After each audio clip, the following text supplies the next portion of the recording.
Trier ist die älteste Stadt Deutschlands. Sie zählte einmal zu den größten Metropolen des Römischen Reiches. Nirgendwo nördlich der Alpen ist die Römerzeit heute so erlebbar wie in Trier. Trier hat natürlich noch mehr Sehenswürdigkeiten zu bieten, aber dazu später.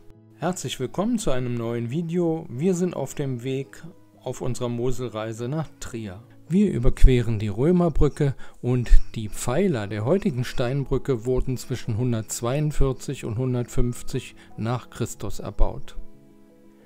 Die Porta Nigra, das Schwarze Tor. Kein anderes römisches Stadttor nördlich der Alpen ist so gut erhalten wie das 170 nach Christus errichtete Bauwerk.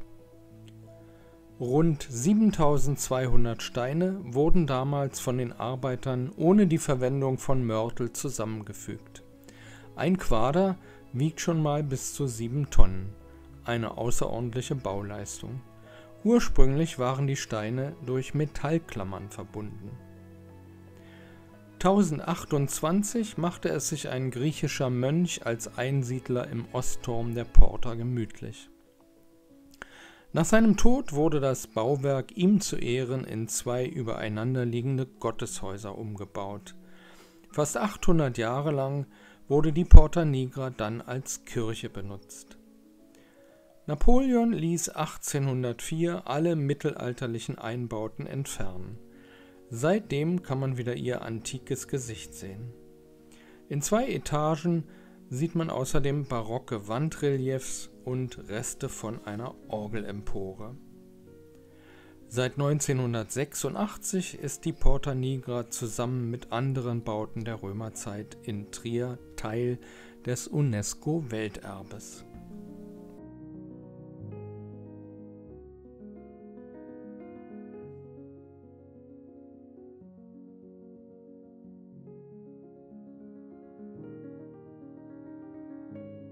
Wer genau hinschaut, kann an der Porta Nigra Einritzungen aus verschiedenen Jahrhunderten erkennen. Die Herkunft ist nicht immer ganz klar, es kursieren verschiedene Erklärungen dafür.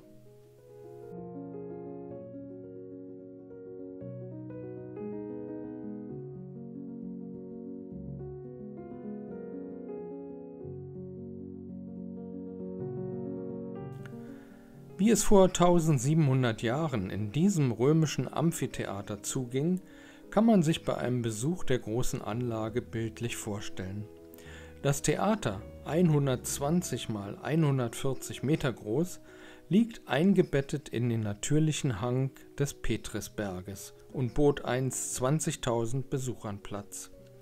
Hier gab es von Theateraufführungen bis zu Gladiatorenkämpfen, Tierkämpfen und Hinrichtungen alles, was einen Römer begeisterte. Das Amphitheater diente außerdem als östliches Stadttor von Trier.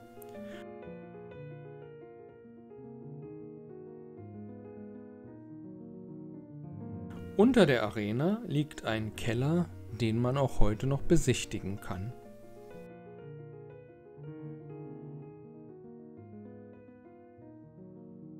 Die Kaiserthermen sind die monumentalen Überreste einer großflächig geplanten spätantiken römischen Badeanlage und späteren Reiterkaserne. Mit seinen bis zu 19 Meter hohen erhaltenen Mauern gehören sie zu den größten römischen Thermen nördlich der Alpen. Der Baubeginn dieser für den öffentlichen Publikumsverkehr geplanten Therme lag noch vor 300 nach Christus. Ein Blick auf die monumentale Schönheit der Fensterarkaden der Kaiserthermen genügt und man ahnt, wer hier einst in den Becken des 40 Grad warmen Heißwasserbades lag, der wusste zu leben und zu genießen. Zu sehen sind auch noch die großen unterirdischen Versorgungsgänge, ebenso wie die Überreste der Entwässerungsanlage oder Häuser der Reichen, die für den Bau der Kaiserthermen abgerissen werden mussten.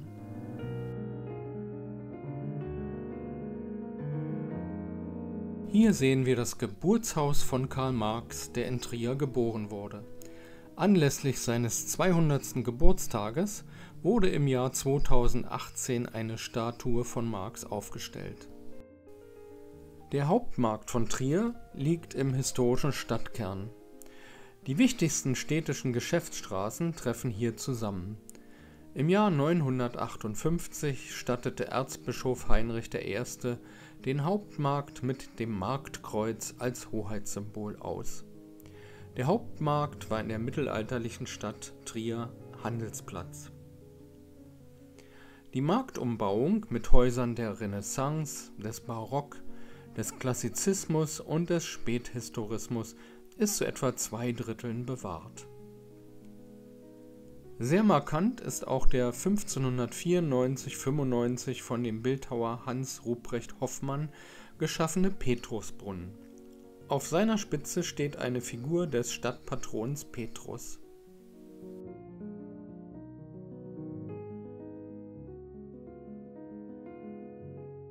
Das Dreikönigenhaus in der Simeonstraße in Trier, unweit der Porta Nigra, ist ein Patrizierhaus in der Form eines frühgotischen Wohnturmes.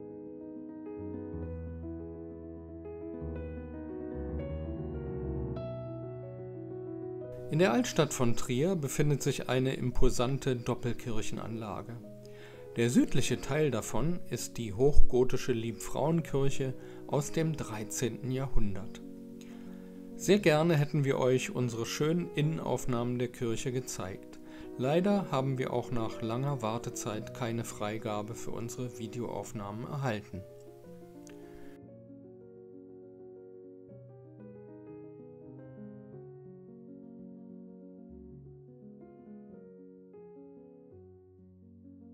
Die Hohe Domkirche St. Peter zu Trier ist die älteste Bischofskirche Deutschlands. Mit einer Länge von 112 Metern und einer Breite von 41 Metern ist der Dom ein bedeutendes Werk abendländischer sakraler Baukunst. Der Dom steht über den Resten eines repräsentativen römischen Wohnhauses. Die verschiedenen Bauteile des Doms sind in verschiedenen Jahrhunderten entstanden. Der Dom gehört ebenfalls zum UNESCO-Welterbe.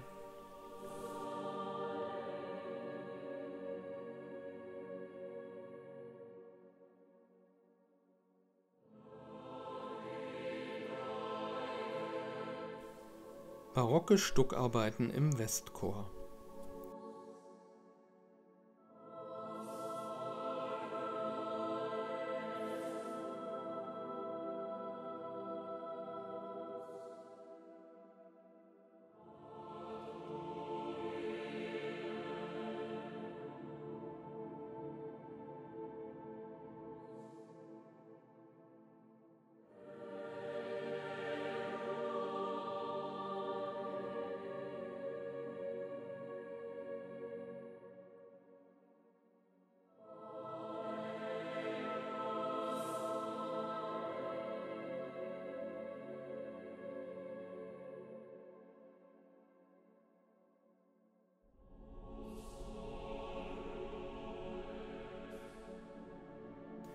Blick auf den Hochaltar von 1196, dahinter liegt die Heilstumskammer, wo eine der kostbarsten Reliquien des Domes, der heilige Rock, eine Tunica Christi, aufbewahrt wird.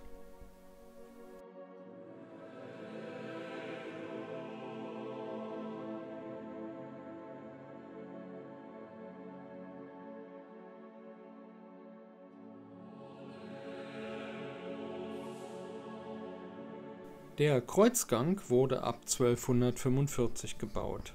Er ist letztens zwischen 2009 und 2014 restauriert worden.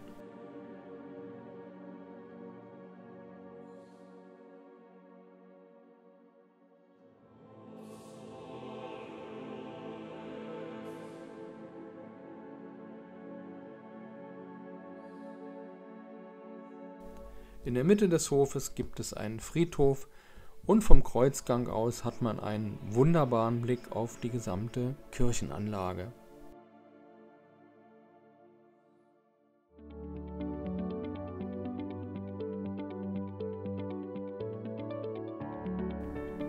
Zum Schluss noch ein paar Impressionen von einem Stadtrundgang in Trier.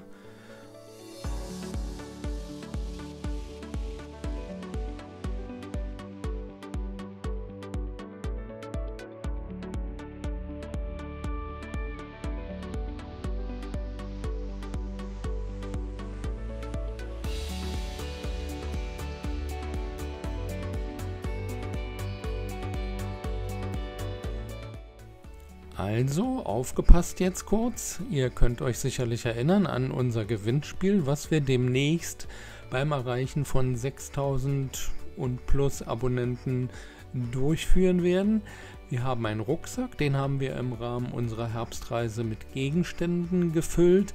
Und diese faltbare Muselkarte, die kommt jetzt auch noch in den Rucksack. Also, Obacht beim Herausfinden der Lösung.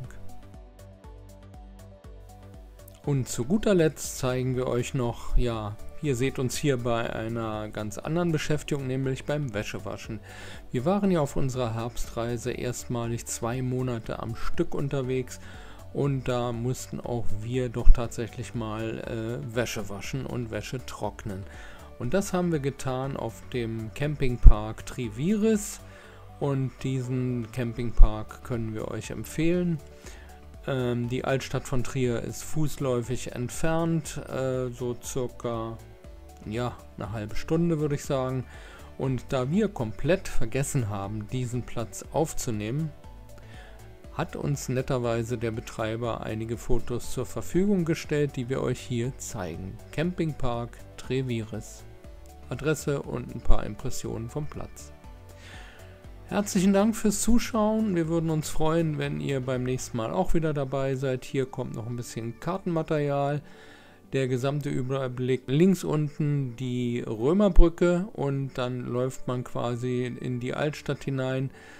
Oben, wo das rote Zeichen ist, da ist die Porta Nigra und dann findet man auch den Dombezirk und die Liebfrauenkirche und den Dom von Trier. Und das war's für heute. Herzlichen Dank fürs Zuschauen.